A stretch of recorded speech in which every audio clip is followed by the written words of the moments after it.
کہ مغرب جس پر ہم کہتے ہیں کہ وہاں پر انسانی رشتے اور آپس کا جو ربط ہے، باہمی ربط، وہ بہت کمزور پڑتا جا رہا ہے، وہاں پر مغربی معاشروں میں اس بات میں، اس رجحان میں اضافہ ہو رہا ہے کہ وہ اپنے دفتری کولیگز جو ہیں وہ بیمار پڑتے ہیں تو اس کی بیمار پرسی کے لیے ہاسپٹل کا رخ ضرور کرتے ہیں وہ لوگ. انگریز جی وہی بات ہم کئی دفعہ یہ کر چکے ہیں کہ ہمارے مذہب کی جو خوبصورت ترین چیزیں ہیں وہ انگریز اپناتا جا رہا ہے اور ہم اللہ میں معاف کر دے چھوڑتے جا رہے ہیں، اور ان کی جو بدصورت باتیں ہیں وہ ہم اپنا رہے ہیں. وہ سپائکس بنا لیتے ہیں ہم اور امریک، اور یار سپائکس پہ تم کیوں آتے ہو؟ مجھے غصہ چڑھتا ہے سپائکس دیکھ کے، وہ ایسے لگتا ہے بال اگے نہیں ہوئے بلکہ کسی نے ٹھوکے ہوئے. ایک سپائکس اور ایک ٹلی پینٹ دیکھ کے مجھے اتنا غصہ چڑھتا ہے، میرا دل کرتا ہے کہ بچے کی ٹینڈ کر دوں اور پینٹ اس کی کس دوں. ناظرین یہاں میں لینی ہے ایک کمرشل بریک. یار ویسے یہ اگر سستے سپائکس بنوانے ہوں تو کہاں سے بن جاتے ہیں؟ گھر میں کوئی بھابی سے بدتمیزی کرو خود ہی بن جائیں گے.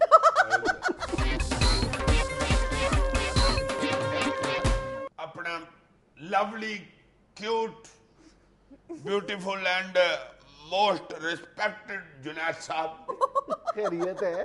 یار بڑی عید نزدیک آ رہی ہے اور بکرے بہت ہی مہنگے ہو گئے ہیں یار، کچھ کرو. میں بکرا منڈی کھول کے بیٹھا ہوں، میں کیا کروں؟ تم کیوں نہیں کچھ کر سکتے؟ وہ جو 50,000 روپیہ انعام والا حسب ماضی ہوتا تھا وہی کروا لو آج کل میں. میں حسب ماضی میں جیب میں لے کے بیٹھا ہوں، جب کہو گے میں کر دوں گا. کر دو یار، تمہاری مہربانیاں ہوتا ہے تمہارے لائبریری میں چینل کے، کچھ کرو خدا کے واسطے. سیگمنٹ کوئی دوسرا ہے تمہاری فرمائش میں، تمہارے اب قربانی کے بکرے کے لیے میں حسب ماضی کر دوں. ریکویسٹ کی ہے تمہیں، لولی کہا ہے تمہیں، کیوٹ کہا ہے، پتہ نہیں کس طرح پتھر رکھ کے دل پہ کہا. آگے سے تم مان ہی نہیں رہے. واپس کرو میں کیوٹ جو میں نے کہا تھا. اب تو نہیں مٹ سکتا. نہیں باقی چلو میں کرتا ہوں حسب ماضی، لیکن ایک شرط ہے، اگر تم نہ بوجھ سکے تو کوئی جرمانہ تمہیں بھی کوئی ہونا چاہیے. شاباش، یہ کون سی شرط ہے؟ نہیں چلو چھوٹا سا جرمانہ ہے، چائے پلا دینا، ٹھیک ہے؟ چلو ٹھیک ہے، کپ چائے منگا کے آدھی آدھی کر لینا. آدھی کر لینا. چلو حسب ماضی شروع کرو. آسان سا دکھانا، بہت آسان ہے، میں سیریسلی بہت آسان ہے. اچھا پہلے سے شرائط طے کر لینا کہ پہلی 3 تصویریں 4 ہیں یا 5 ہیں. صرف تیسری تصویر تک تم نے بوجھنا ہے. 3 تصویروں میں بوجھ گئے تو 50,000 روپے، ادروائز تمہیں کچھ نہیں ملے گا، کیونکہ پہلے مجھے مینجمنٹ کہتی ہے کہ بہت زیادہ تم نے چھوٹ دی ہوئی ہے عزیزی کو. نہیں بڑی چھوٹ دی ہوئی ہے حسب ماضی سے، جی نے کنال کی کوٹھی ڈال لی ہے، بڑی چھوٹ دی ہوئی ہے بھائی. پتہ نہیں کون سی مینجمنٹ تمہیں کہہ دیتی ہے. چونگے میں آ جا کے 500 روپیہ آج تک مجھے ملا ہے یہ حسب ماضی کے ذریعے.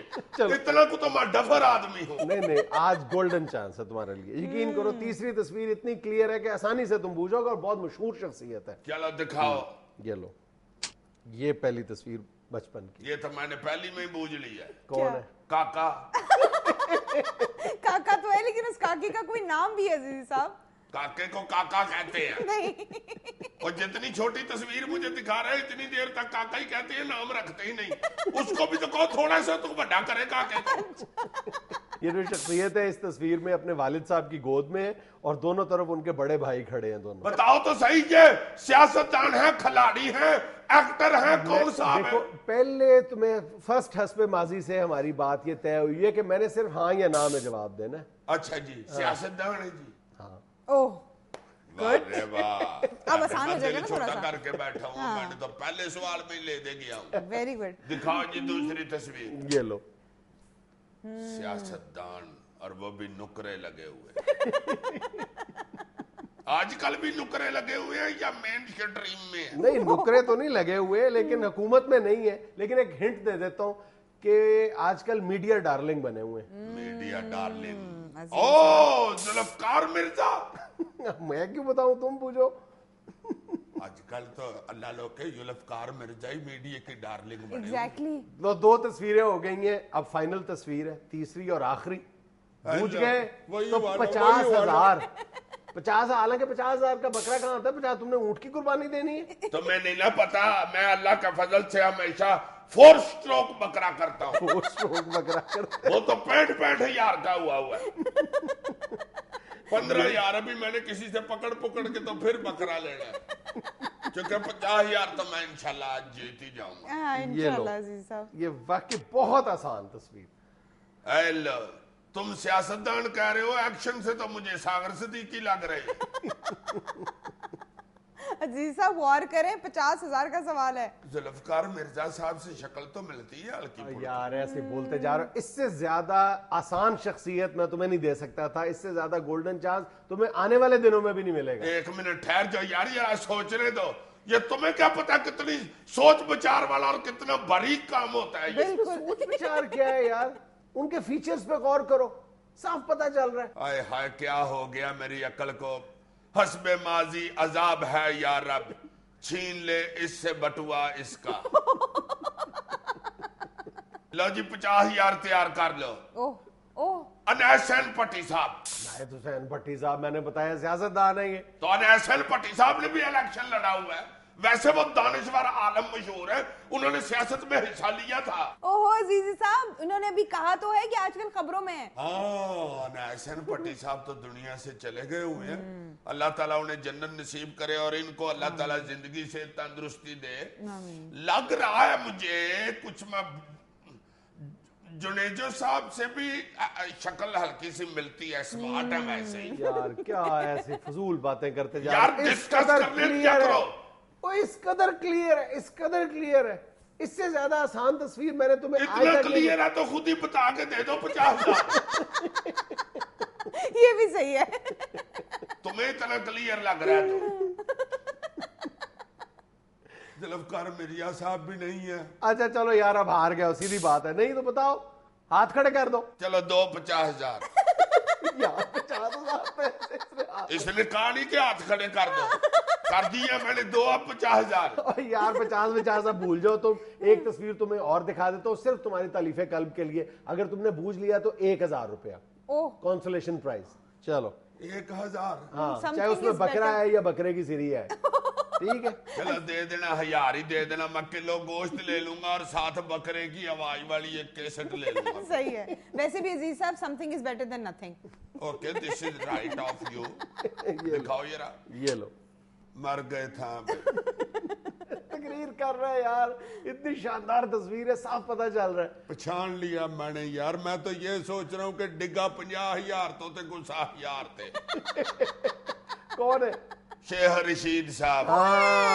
شیخ رشید صاحب ہے. یار اتنے پتلے کیسے ہو گئے شیخ رشید صاحب یار. یہ اب شیخ صاحب سے پوچھو تم. شیخ صاحب ہاتھ ہو گئی. آپ جنگے پڑے کشمیری ہیں, آپ جوانی میں کیوں اتنے سمارٹ تھے؟ کشمیریوں کے بچے تو اتنے موٹے ہوتے ہیں. میں پتہ نہیں کہاں کالج میں کھجڑ ہو کے سمارٹ ہوئے ہوئے ہیں. 50,000 روپیہ میرا مروا دیا. ایک ان کی گارڈن کالج کی بھی تصویر دیکھو. یہ دیکھو, یہ دیکھو, یہ دیکھو. اس میں اچھے بڑے پہچانے جا رہے ہیں, تگڑے ہیں. وہ پتلی تصویر پتہ نہیں کہاں کیا, پتہ نہیں اس وقت کو الیکشن آ رہے تھے جو کام کر کے پتلے ہو گئے. حد ہو گئی ہے ویسے مان. اچھا تمہیں شیخ صاحب کی ایک اور تصویر دکھاتا ہوں جب وہ چوتھی بار الیکشن مسلسل جیت کر اپنی والدہ سے دعائیں لے رہے. ماشاءاللہ والدہ صاحبہ کی دعاؤں سے ہی جیتتے رہے ہیں شیخ صاحب, ورنہ خود تو آوارہ گرد آدمی. ساری رات کبھی کسی پھٹے پہ بیٹھ, کبھی کسی فروٹ والے کے ساتھ باتیں کر, کبھی کسی چائے والے کھوکھے سے تئی پتی والی چائے پی. اسی وجہ سے تو جیتتے رہے. تو مجھے بھی پھر حسب ماضی جیتنے کے لیے پھٹوں پہ بیٹھنا پڑے گا. ناظرین یہ تھا آج کا حسب حال. خوش رہیں, خوش رکھیں. آپ سے ملاقات ہوگی انشاءاللہ کل. اللہ حافظ. وہ 1,000 روپیہ تو دو یار, ابھی میرے پاس ٹوٹا ہوا نہیں ہے. تم مجھے دے دو نا, میرے پاس تھوڑی ہے, میں توڑ لوں گا.